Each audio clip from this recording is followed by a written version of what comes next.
Parkway East Hospital. Parkway East Hospital feels like home. Visit parkwayeast.com.sg for more information. Wake up. Wake up. Wake up! Get up. You get out of bed this instant. And turn it on. Glenn, Angel, and the Flying Dutchman. The Big Show on Kiss 92. Good morning, Singapore, and welcome to Good Morning Doctor. And we say hello to Dr. David Chin, ENT Surgeon at Parkway East Hospital. And today we'll be talking about nasal congestion and obstruction. Good morning, Doctor. Good morning, Glenn and the rest of the team. It's really good to be here this morning. It's good to have you here. Yeah, finally here on this other side rather than listening. Well, thank you for listening. Okay, so we're talking about nasal congestion and obstruction. What are some of the common conditions that lead to that congestion? Because all of us go, oh, I got sinus. Yeah. It is. And you know what? The term sinus actually means everything. You know, every patient that comes to us, whether I thought it was just a Singapore thing, but even in Australia, they say, I've got sinus. Okay, for most people, it's just allergy, nasal allergies, but it can be sinusitis as well. Okay. And very rarely it's tumors and polyps. But most patients that come to see us, when they look in their nose, they see something swollen, they say, oh no, I've got a polyp, I've got a tumor, and they come quite worried.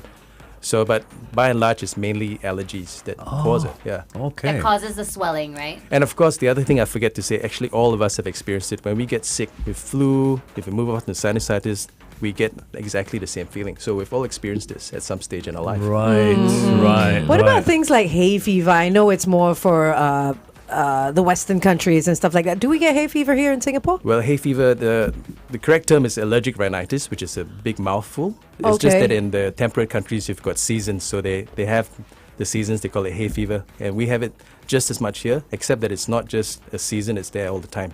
Oh, And as in then like pollen in the air. It's mainly due to dust mites. Dust In mites. 80% of the time in Singapore, it's dust mites. Dust mites. Yes. Oh, wow. Yeah. And things like construction and all that going around, does that give you the same thing? Is it still allergies as well? Because it's dust as well in the air? It's not technically allergy, but it's an irritation. So An I believe that if your nose is already set up to be inflamed and you add some more fuel to the fire, then it gets worse. Okay, okay. Should got these it. people wear a mask then? Will that Does help? that help? Yeah. That's really subjective. I think we've all had our experience with wearing masks during COVID, and so it's not pleasant for everyone. So it's going to be hard to see. But I think if there's a lot of haze and a lot of dust, it makes sense. Okay. How do I know the difference between allergic rhinitis and sinusitis? Okay, so allergic rhinitis in Singapore, it's easy. It's a chronic thing. It's there almost every day or a couple of days a week. The pattern is very fixed. It's just a runny nose typically. For young people, it's mainly runny nose, sneezing, and then later in the afternoon, you're fine. You feel okay. Yep. Or for older people, I find it's more congestion in the nose. It's a gradual thing. Whereas when you get sick, you sort of feel down. Then you get a bit of sore throat and itchy throat, and it doesn't just last half a day. It just keeps going on and on for a few days. Right. What's the best cure for that? You think just resting or? For allergies or for flus? If you just have a sinus that you know is going to go away the second half of the day. All right. So there are guidelines for this. If you're getting it more than 3 or 4 times a week, we consider that as a bit more serious, and you should then be on some medication for that. Like a long-term medication? Yes, nasal steroid sprays actually. Well, when I bring out the term steroids, a lot of patients start to get, they're a bit worried about it. But actually, that's the best way to control something that is very if it's Persistent? persistent, you spend more days in a week sick than Yeah. well.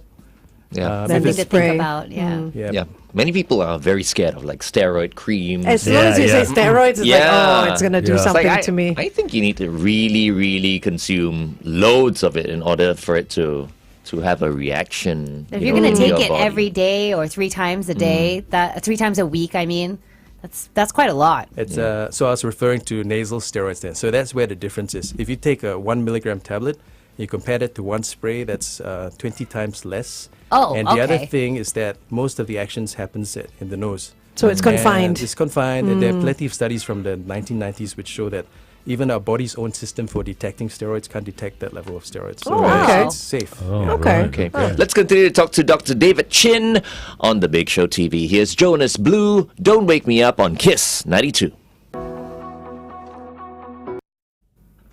Yeah, so some people are so afraid, right, of anything steroids, right? They'd rather just suffer. I'm Yeah. like, come on. Well, that's the problem is with steroids is overuse. Yeah. For sure, yeah.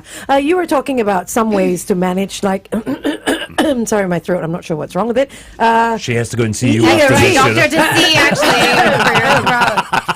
So you were talking about nasal sprays. What other ways can you manage allergies and sinus problems? Okay, so allergies, there are really three pillars of it. The first thing is avoidance. We call it avoidance. So you try to minimize the amount of allergen that you're exposed to if you can. So if it's Keep your house clean. dust mites, there are lots of products to keep the sheets clean. Some of my patients buy filters and keep the air in their apartment really, really clean. So that's what you can do. If you know you're allergic to a dog, then do something about it.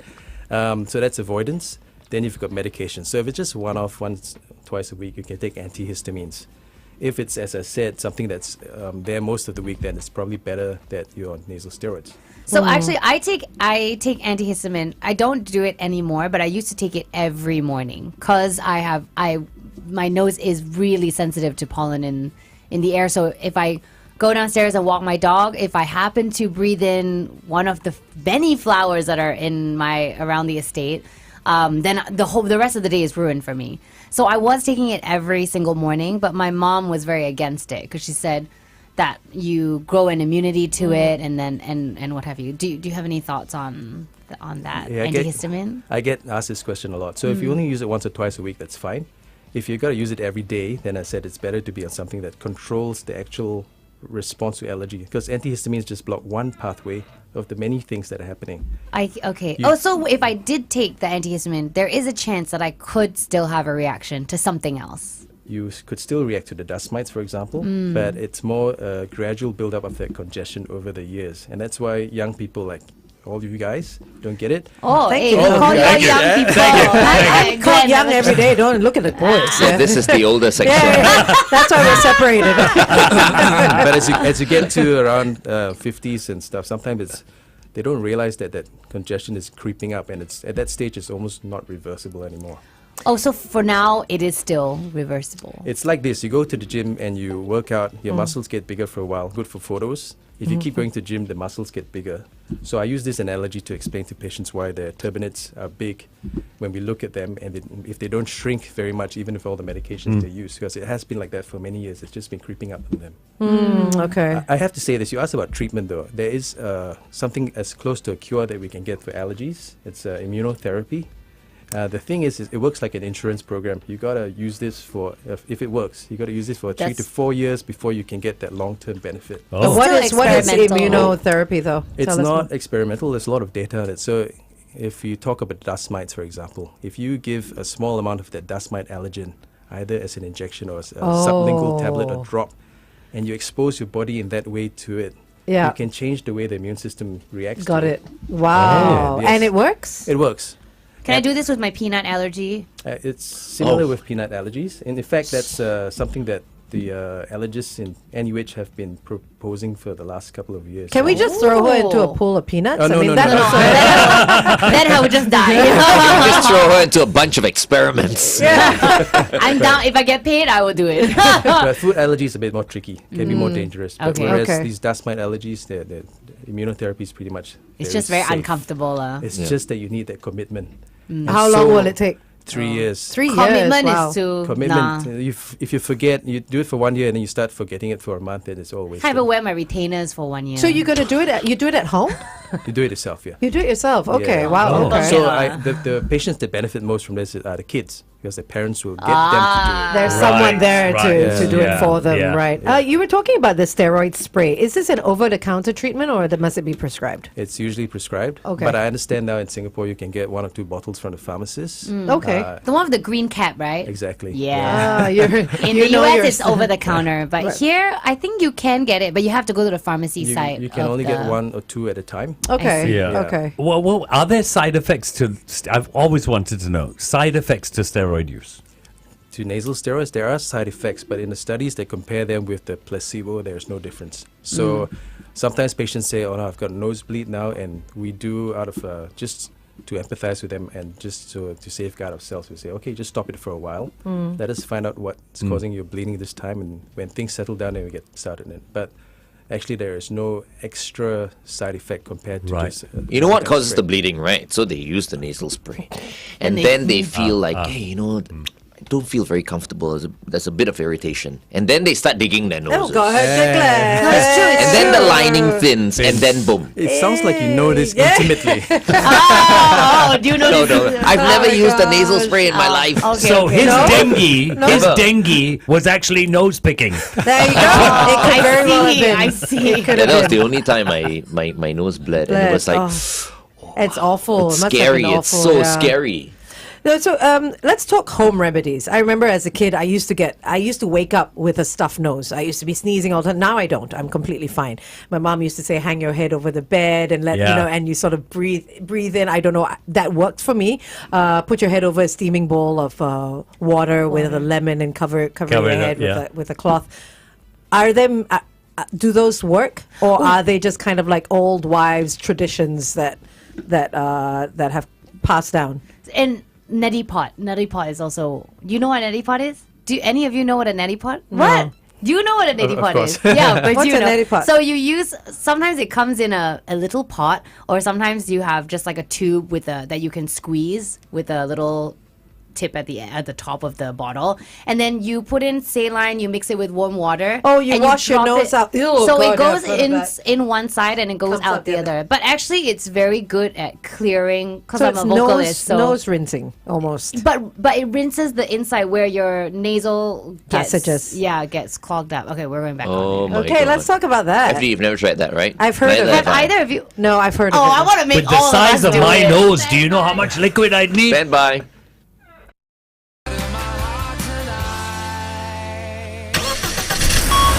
Kiss 92 traffic. Quite a few things happening out there on the roads. On the KJE towards the BKE at the Sungai Tengah Road entrance, a vehicle's broken down. Also on the BKE towards the PIE after the Mandai Road exit. Avoid lane 5 if you're headed down that stretch. And on the TPE towards the SLE after the Tampines Avenue 7's exit, avoid lane 3 because an obstacle has been spotted. If you know what that obstacle is, let us know. It's 88550920. Good morning and welcome back to Good Morning Doctor. This morning we are speaking to Dr. David Chin, who is an ENT surgeon at Parkway East Hospital. And we're talking about rinsing our noses. Tell us more, Daphne. So no, we're talking about neti pot. So maybe doctor can explain a little bit more what it's good for. Because I use it because I have sinus. So whenever I'm super congested, I just do it to clear my nose on both sides. It sounds so uncomfortable. Is that good for you? Actually, it is good for you. Very- Oh, okay. And Yeah. I've tried it before, so I can vouch for it. So I've been speaking about it for at least 12 years. Oh. But I only forced myself to do it earlier this year, and it really, really worked. Was it uncomfortable? No, actually, it's great. Okay. Yeah. Yeah, I think It's- the first time you do it, because you need to breathe through your mouth so that it clears up that airway. But it's how, people, the angel's face, it's how people do that thing with the noodle when they go out one side, come out the other. It's the same passageway. What? What are You've you never guys seen watching? that? Oh my the, god! The advanced people do that. The advanced people.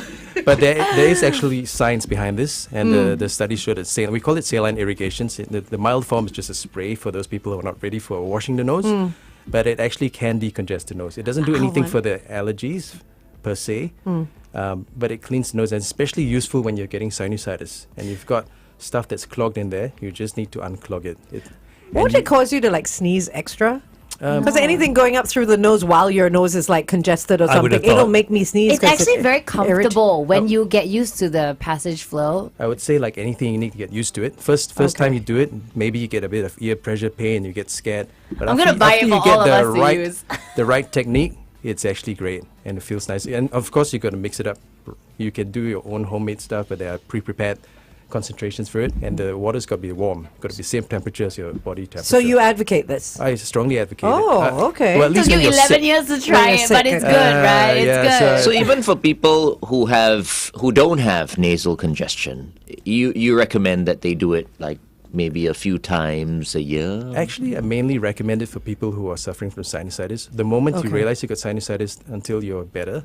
And the reason for this, if anything, apart from clearing mucus that's there, is that when you're sick, for whatever reason, the mucus transport of the whole lining of the nose and sinus becomes impaired. So I use this analogy as well. We go to Changi Airport, we take it for granted that the travelators work. What if one day they weren't working. Walk. How we do it, right? Yeah. So essentially, the irrigation helps with that, and that's been shown with science as well. It's been proven. So it just speeds it up a little bit. Yeah, it's already impaired, so you just got to help it along until the body recovers to function again. Wow. Wow. I'm just I mean, laughing. I've heard of it, but I've. I'm laughing because I feel like if Glenn tries it, he's gonna do it like once Oh, a for week. sure. He'll be doing it all the time. What do you mean? I don't know. It sounds like your kind No, of thing. Exactly. When people have crust in their nose, I tell them don't pick their nose. Use their nasal irrigation instead. Because it softens everything. Yeah, it and does, exactly. it all And it comes just out. washes everything out. But honestly, it feels very clean. Like you've given the inside of your nose a shower. Oh, I feel like that sounds better. A nose shower. yeah. Okay, let's continue to talk about that on the Big Show TV. It is 8:16. Kiss 92 Time Check brought to you by. So how Wow, often okay. would you recommend He's someone? still asking. Someone who's well, maybe whenever they feel like it. If I had the, I should do it every day. Actually, it feels good. Yeah, it I does should. feel good. So you Yeah. can do it every day. It's Yeah, you safe. It doesn't destroy anything within the nose that you might need. Doesn't destroy it. The main concern people have sometimes is they say, "Oh, I'm scared the water is going into my ears." Yes. Yeah, Yes. There is a connection. It Lean feels. forward then. It feels like it's going in, but I think for the vast feels like- 99.9% of people, that's almost impossible because the tube that goes from there to there is so small. I don't think water can easily get in there. What about your throat? Because ENT, right? Do you feel some going down your throat? If you do it incorrectly. Actually, I think it's good to go down the throat. We just don't want it going down into the airway. So I use this other example. I tell patients, if you know how to swim the breaststroke, exactly. Take a big breath through your mouth, and then you do the wash. So your lungs are full. You can't possibly choke on the water that's dripping down. And Okay. then when you need to take a breath, you let it all come out, and then you repeat that cycle. Through the again. mouth as well. Yeah. Wow. But Sounds when I like did a it science. myself, I didn't have to do it. I was telling people that's the precautionary thing, but I left my mouth open and it was fine. So Yeah, because if you're inhaling, so it's almost like okay, no. water is going up, is it? You don't inhale. inhale. You don't no, inhale. You don't inhale. You don't breathe You in. push it. No, you literally if you have the squeezy bottle, you squeeze the water through. Yeah. If you have the pot, you pour the water. You're not supposed to use. Are you upside down Yeah. or? No. So you lean forward so that you should be over a sink, Okay. right? And then and then you pour it in one side and you breathe out of your mouth and make sure that it just goes through. Your nose should not be inhaling or exhaling. Wait, So, so- it leaks out through the other Yes, nostril. it comes Okay. out. Oh, the so other through nostril. one nostril comes out the Out other the other. nostril. and then you do the other. You The other clean it, way. then you do the other side. it can come out anywhere as Yeah. long as it gets to the back. What Yeah, is like- anywhere? Where You else can is take it the in mouth throat? Yeah. to Yeah. the same side, to the other Oh, side. Yeah. So I'm right. thinking it's linked, right? So if Yeah, you yeah. if you breathe in the water, I think it's happened to me before, like in the pool. or Pool, something yeah, like yeah, that. yeah. And Sometimes it it comes goes out. down your throat. Yeah. You can taste it sometimes. There are some people who need to use it all the time. So we've got a certain condition, chronic sinusitis with polyps, which is not an extension of bad sinusitis. It's actually, and if we understand this better, it's an inflammatory condition, leads to polyps, and polyps in the nose are, by and large, they're not cancers. It's just super inflamed tissue. And the analogy is an asthma of the lining of the nose. And the only way you can control it these days, or at least until recently, is to be washing your nose, maybe irrigating that with steroids in it. Because when you spray the nose, the spray doesn't get into the sinuses at all. But if you have an open system and you're washing it through, it'll pass It through. would definitely. Oh wow. Oh, So, yeah. okay. May so I ask- clearing the canals. Yeah. What are symptoms of the sinus? Sinusitis, yes. Sinusitis, because I feel like a lot of us just might be ill or under the weather or worn down. Everyone says sinus, right? yeah, Or have a so- now we- deviated septum. We'll come Yeah. to that last. Yeah, so sinusitis, the flu is the start of it. So we all understand what a flu is like. You get congested here, your voice becomes nasal. If it carries on, then the same symptoms persist. But the other thing that happens is that a lot of this pus that develops over time, it can only come out through the tiny hole that connects the nose to the sinus. So it's a stream. And some people have, when it goes on past a couple of months, we call it chronic. They may just have a bit of a cough every morning. Cough it up once or twice, a bit of yellow phlegm. The rest of the day it's okay because they have gotten used to their symptoms. And when it comes to polyps, it's a bit different. It's a bit more insidious. You get thick mucus. The other clue is that they tend to lose their sense of smell over time. Wow. And often they have asthma as well. Oh. Wow. So okay. these things come together, and that's the problem. So it is. I understand patients when they say I have sinus now because it's really hard to differentiate between the flu, the allergy, the sinusitis that became chronic, or the polyps. Because the flu can be very serious, right? A lot of people say, "Oh, I have the flu," but it's just like a common cold or something. It is, and it's in our definitions, it's based largely on how long it lasts, because we assume that most Okay. people get better in 2 weeks from a flu. Have you ever Okay. had a patient who came in and who was in really, really bad shape and then, improved right after that? In hospital, yes, sometimes if they've got acute pain in the frontal sinuses above the eye, they may be quite big, but they're connected to the sinus by a labyrinth of small, tiny holes.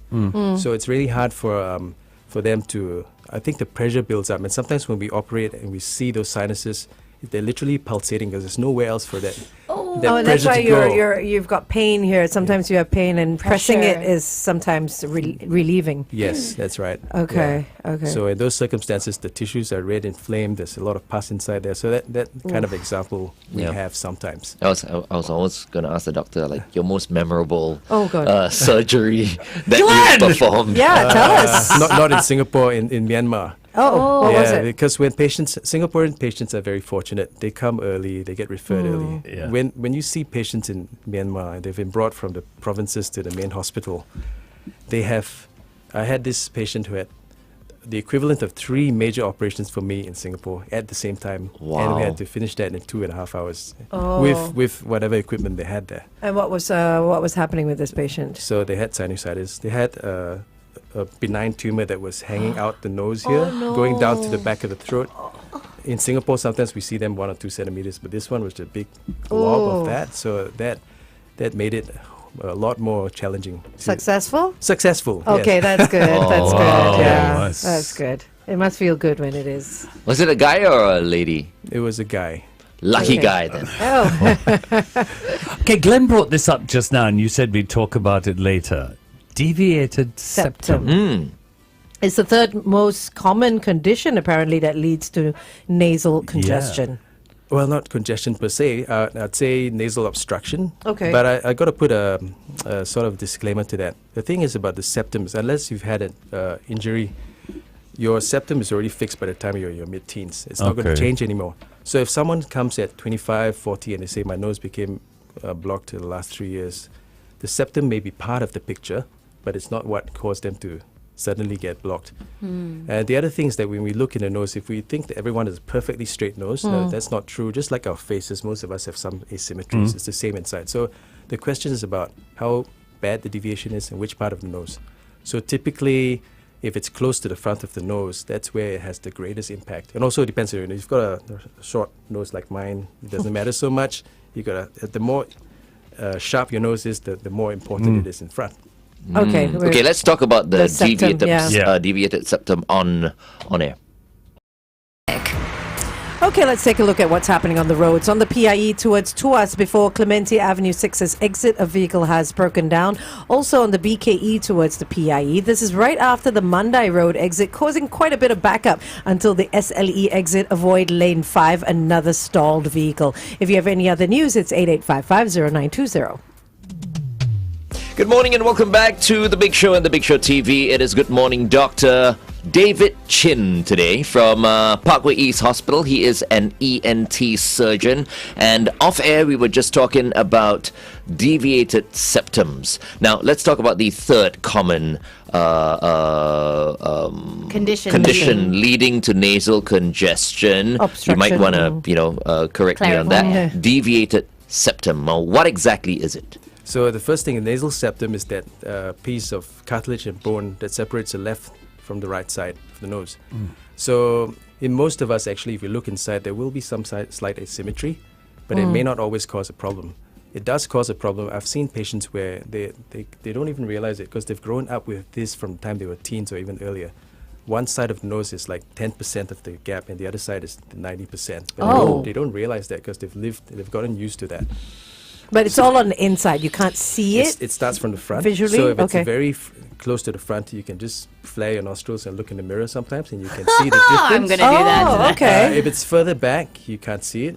But Okay. the closer it is to the front, the more likely it is to cause an obstruction. Oh. So that's why some people have difficulty breathing through their noses. They feel like they're not getting enough Oxygen Air. in. That together with the end result of bad allergies, the turbinates, there is this structure at the side of the nose that's about the size of a pinky when it's swollen. And when we get a flu, it swells up. Yeah. If we've got allergy, it tends to get bigger over time. So it's a combination mainly of the turbinates getting big and a deviated septum that causes a lot of the nasal obstruction that in patients that we see. How do you correct a deviated septum? Broadly speaking, there are two ways to correct it. You can't do it with medications. That's the first Right. thing. So Surgery? It's always surgery. So you got to determine if it's bad enough and if your surgery is going to help. So if it doesn't happen in the front 1.5 centimeters of the nose, which is down here in the dorsum here, the top, the bridge, what people call the bridge, then you can remove all of the bone and cartilage behind that. And for the average person, nothing will happen to the shape of the nose or the structure. Right. So basically, we unravel the bone and cartilage inside. The lining comes off the skin. Then we take all that away if it's deviated, and then we put it back. But if it affects the bridge or the bottom bit, the front bit, then you can't just remove it. You have to reconstruct it. We use cartilage from somewhere else to In your body? usually from the nose. The nose Okay. is the best. You take some pieces and you suture that together, and it makes it strong and straight. So You do that? Wow. You do that surgery? So we have to. So the second one that we talk about, we formally call it septorhinoplasty because it is also we have to unravel the other parts of the nose to be able to put those grafts in. Is the septum under the bridge? Is The it right septum, under the bridge? The lower half of your nose. Oh, just here. the lower half. Yeah. Okay. It's Okay. actually all the way through, but in the upper half, which is hard, there you've got the nasal bones here. So this is actually the septum and not actually the bridge. Is that what it is? The bridge is the what we see outside, but the bridge is made up of the septum The in the septum. middle. Right. Well, the So- septum is the keystone that guides where the whole Nose. dorsum of So the if I nose. Right. if I pinch my nose, it's what I feel. Yes. Correct? Yes. Oh, okay, middle okay. bit, yeah. It's what you feel. Okay, cool. I If just punch wanna- you in your face. Punch and you your in your nose septum. goes one side. My septum will be Yes. very angry with you. Should he let it heal naturally or should Yeah. he get it checked out? Because I'm thinking about rugby players, boxers, I thought you were gonna MMA say, fighters. I'm thinking about punching someone. No, I mean, people have broken their Yeah. noses before. It should be checked out. Usually it swells up, you get a bit of bleeding, but that stops. Okay. But the other thing is that the bones may be fractured, and these nasal bones should be put back within a week while it's still movable. So I've don't seen let many, it sit around. Many rugby players, I mean, And some now of the there's legends, MMA as they well. don't care. They don't care. Yeah, You know what yeah. I mean? And I mean, for them, it's like, okay, if I can't breathe through my nose, bro, I'll just breathe through My my mouth. mouth. Exactly. Yeah, Yes. I'll just live with it. I just want to say before we wrap up and everything, we have Mahesh on our Facebook who said, Dr. David Chin is an excellent ENT specialist. My GP referred me to him in June when I had some trouble and needed an emergency procedure. He was spot on with his diagnosis and treatment plan, and I'm much better now. He's got a knack for explaining complicated situations in a very logical and sensible way. And you're getting a lot of love on Facebook. Thanks, Mahesh. Yeah, thanks for that. Great support. Yeah, He's so many awesome. questions too. Okay, hopefully we've answered some of them. Yeah, and we don't. We always wish we had more, More time. time, But yeah. if there's one thing that you want anyone listening in or watching in to take away from this whole session, what would it be? Well, we haven't touched on it. If I have 30 seconds, I You got to do? say, Yes, you you have, do. when you're sleeping, you have to breathe through the nose. There's no other good way to breathe. And we know that obstructive sleep apnea is becoming an epidemic in Singapore. There are many causes for it, but if you breathe through your mouth when you're sleeping, you have already lost half the game. Oh, dear. And Oh. for kids, it's even more important that age from the primary school age. That's when your face is growing. If you're breathing through your mouth most of the time, the nose doesn't grow well, the sinuses don't grow well, the teeth don't grow well. So if there's anything you can do for your kids to prevent them from having problems down the track, look at them in the primary school age and sort out their nasal obstruction. How do you, I How think do- FD has the same question. Yeah, how we've do all you- got the same question. How do we know we're asleep? Easy, tape your mouth. No, I was going to ask. A lot of people are taping their mouths now. It's a huge trend. Is that safe? If you can guarantee the nose is not blocked. But I got a better way. This I figured out myself. Okay. Basically, you wake up in the middle of the night, just stay lying down, close the mouth, and see if it's still comfortable. If it's not comfortable, the nose must be blocked. Oh. But I'd say don't get up and go somewhere, because for some people like me, You don't as go back to soon as sleep. I get up, Yeah. within seconds, the nervous system is going to cause the nose to decongest. And I can feel it. So by the time I walk out of the room, my nose is clearing up. Yes. So if you come back right. and test yourself out, if you're like me, then, I'm fine. No, you got to stay lying down and check it out at that time. Or ask someone else to come and check it for you. Wow. As well, a lot of the wives do that. I say, come and close my husband's mouth, see if he wakes up because his nose is blocked. Oh my Right. gosh, so many So questions. to answer that Wow. question, no, don't tape Don't your tape mouth. your mouth, Because then, it can yeah. be quite dangerous. I as feel well. it can, yeah. Yeah. Well, thank you very much, Doctor, for joining us today. It's been a pleasure. I've So been- informative. Thank you. I really enjoyed myself. Great to Fantastic. be with you guys. Thank you. All right. you. We've been speaking to Dr. David Chin, ENT surgeon from Parkway East Hospital. Thank you for tuning in to The Big Show's Good Morning Doctor, brought to you by Parkway East Hospital.